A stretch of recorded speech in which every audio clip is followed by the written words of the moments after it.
up, guys? Haven't been recording because I haven't been going anywhere because your girl's work likes to give them a runaround. So I'll give you a quick update. I go in to work last week to fix or to initiate my leave of absence that I told them starts on the 18th. 2 weeks till the 4th for my surgery. My very adequate HR department lady that had to do it because it wasn't letting me do it myself put it for an immediate leave. So I've been battling back and forth on the phone trying to figure out what I need to do to get back to work. They said they needed the papers from my pre-op and all that. So I submitted the paperwork or whatever, and I still haven't heard from them. They did not. Okay, so Friday when I went to work, technically I was inactive. So it didn't let me physically clock in. I had to do it on my phone, like a missing punch after the fact type of thing. And that worked. So when I went to leave, I was trying to submit vacation for Saturdays because I was going out of town. And it wasn't letting me. I stood in line with HR. They said they let me know that I got put on an immediate leave of absence. They put my schedule back on. I showed her. I immediately right then and there submitted my vacation time and my paid time off. And it submitted. It was fine. Later that day, my manager went to approve my vacation. I wasn't in the system. I go back on my work app and it shows that I'm again inactive. So I have been without pay all week. Or work, I should say, which means no pay. So my surgery is on Wednesday, the 18th of February. And I was hoping to work up until then because, as we all know, money, or as not everyone knows, I live in California, so money's tight. Money be tight. What are you? So, you know, we're stressing out a little bit.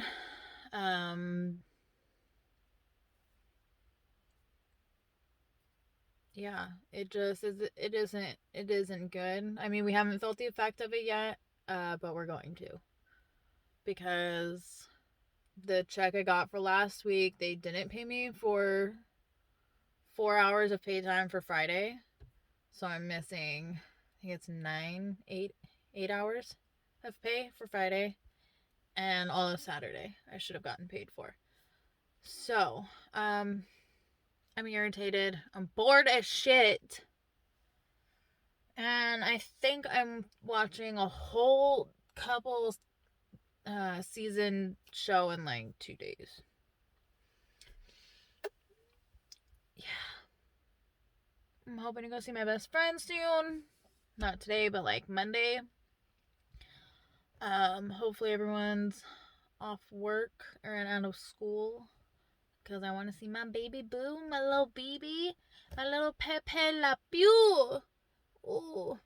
That's my best friend's daughter. She's like my daughter. Just like my baby. She gets her style from me. I love it. But has straight up attitude like her mom and dad. Like she's her parents' kid. But she dresses like me. And I love it. Love this kid.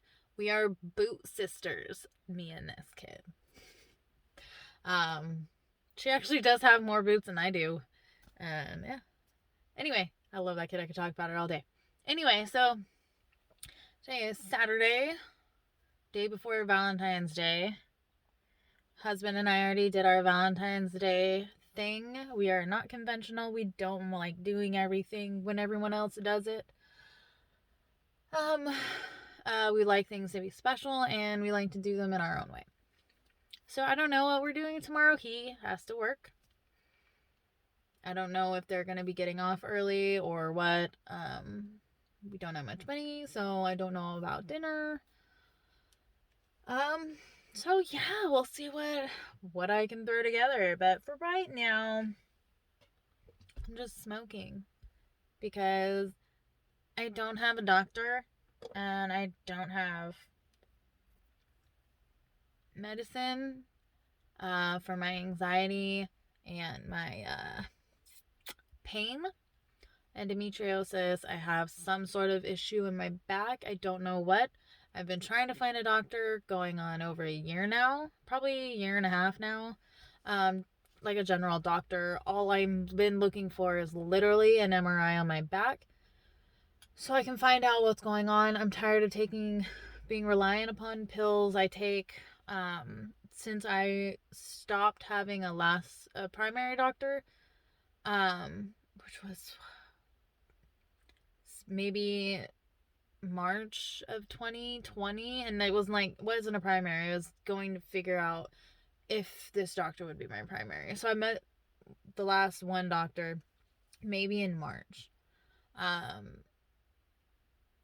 I took the last of my medicine. So I would be popping like 10 ibuprofen a day while I was at work.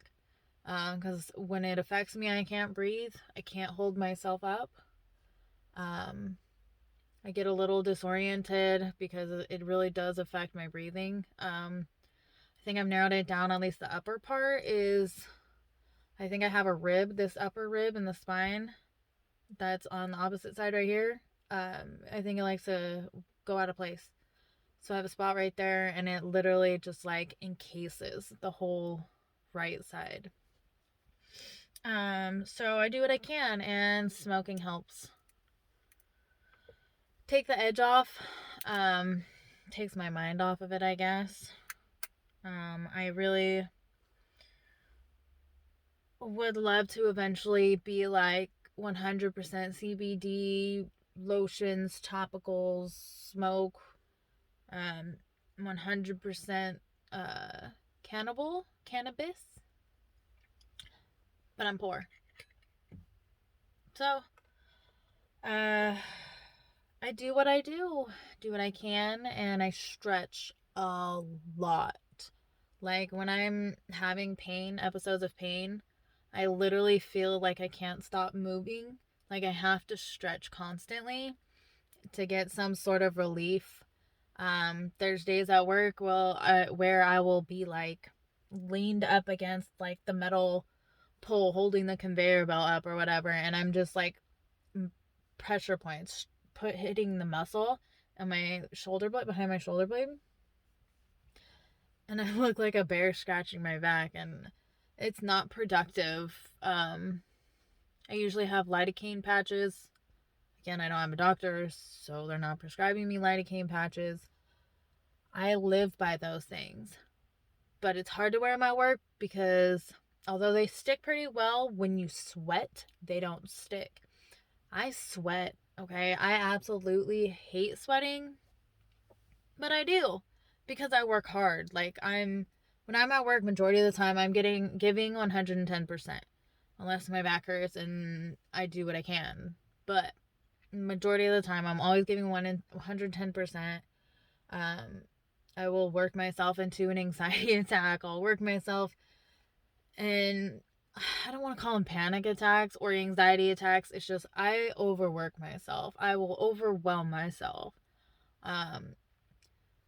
So smoking is my way of calming down.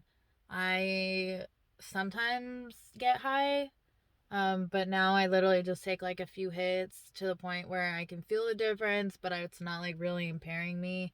I don't know if my tolerance is really high, or I guess I just like monitor myself. I mean, don't get me wrong, there's days where I will like be sitting out here for 30 minutes trying to get high and I can't get high, and then there's other days where I'm out here for like 3 hits and I'm higher than a cloud. I just like to stay elevated a little bit, keep that level up. There's days where I go without smoking. It's not fun. I'm in pain all of the time, but like I can do it. Like, there obviously I can do it. I just prefer not to, because if I can have a job I'm successful in, and my managers are looking at me to move up and apply for higher positions, so it's not affecting me. I don't do it in front of kids. Like, I'm responsible about it. I know, I guess it's kind of a retarded thing to say, or, oh, you can't be a responsible drug addict. Well, I don't take pills anymore. I used to be on Xanax and Norcos back in the day. I was on Somas. I haven't had a Xanax in over a year. Probably close to a year. What is February? Yeah. Probably close to a year or over a year. I think I had Norcos longer than I had Xanax. Just because I forget things on a normal. I didn't need the Xanax to keep me forgetting. I was functionable on them. I got my shit done. But it's just, it wasn't healthy. I have an addictive personality. So when I was on Somas, I was tearing it up. I would be crawling on the floor. I'm not bragging. I'm surprised I'm not dead yet. I'm taking over 10 Somas a night plus drinking. I'm just saying, I know I've experimented with myself enough to know what is okay and what my limits are. Like, I've ridden out an anxiety attack and a panic attack without any medicine, without smoking, just to know if I can, for one. And for two, like, what are the signs? Like, how am I going to feel before? What am I going to be thinking? How, I wanted to know what those experiences were, because I was always, since high school, masking it. Things would get overwhelming and I would take pills or drink and it would be gone. But I decided that I wanted to experience my illness, my anxiety, my depression, and that way I could get a better understanding of it, like how it functions, and I mean, this totally turned out not, where was I at? Smoking. That's why. So, after I did all of the clear, sober, feeling out my depressions, my anxiety, my panic, my pain, I decided that smoking is right for me. It helps me. I can function with it. I don't get stupid on it. And yeah, so that's my choice for smoking. Not everyone's is the same, but I have met many people who have never smoked in their 60 or 70 years of age, and either whether it be insomnia or cancer, or they now have an opposite mindset towards it because it had helped them. Has, still does, did. So, yeah. Now we have random little kids walking from the. I guess it's Saturday, huh? I'm wondering if she doesn't know that our kid isn't home. I don't know, but now I gotta wait for them to go away because I don't like doing it and smoking. Alright. Whatever. If I cut this out, I cut this out. We'll see. Because mine's not going to be a kid-friendly channel. This is a nectar collector, not like a tweaker pipe. Nectar collector. Goes in there. And when it gets full, put it in a jar or in the garbage. Like I said, I'm poor. So I smoke it's called a Reclaim. I smoke it. It gets me high. Don't knock my game. I don't care.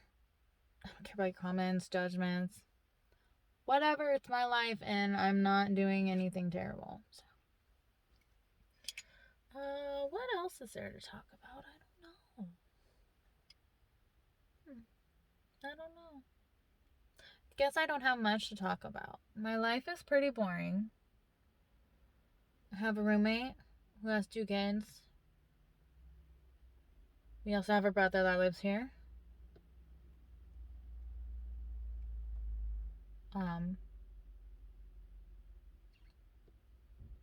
Total of 3 cats in the house. 4. I'm a liar. 4. Cupcake, Patches, Midnight, and Jixer Boy. Ours is the biggest and the fattest and the tallest. He's a big boy, but that's alright. The cats don't like him. He's too aggressive. He does. He's 110% this cat. And I mean, he refrains himself now, thank Lord. But he still just wants to chase and play, and they don't. They get freaked out. Poor baby. He's bored. Mowgli plays with him, but then when I take him outside, he just lays down. So how are we going to play with Mowgli if your ass lays down? And he'll bite. He goes for the jugular. He's aggressive. He's playing, but he's aggressive. You know, cat shit. And we try to make him not aggressive, like training him like a dog. I mean, kind of. Taught him how to shake and give kisses and lay down and paw. That's pretty good for a Kikis. Granted, that's the only time I get love is when I give him a treat, but you know, love's love.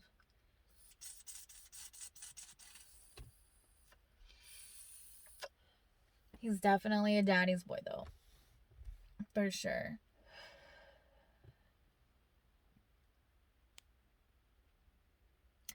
It's supposed to rain today. It's quite sunny. I don't know if you can tell. Let's turn this bitch around.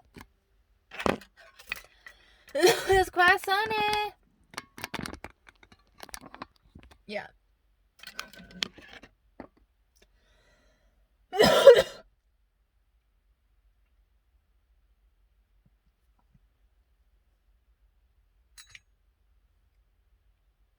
Really don't have nothing else to say.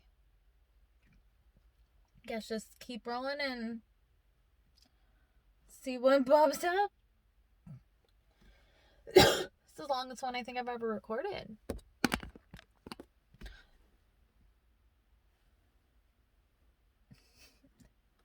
Peekaboo. I have a mask to match it too.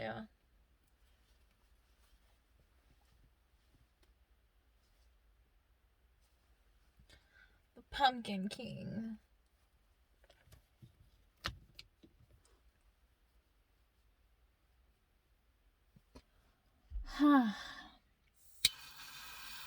So how are you guys? I hope life is good post 2020.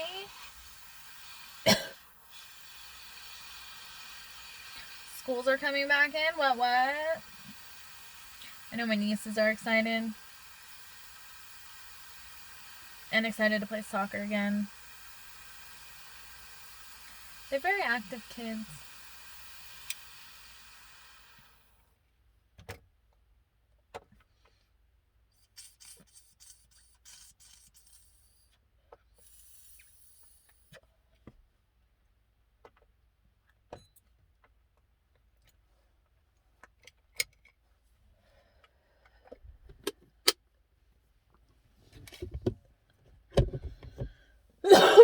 Alright, well, guess that's it. Stay elevated, bitches.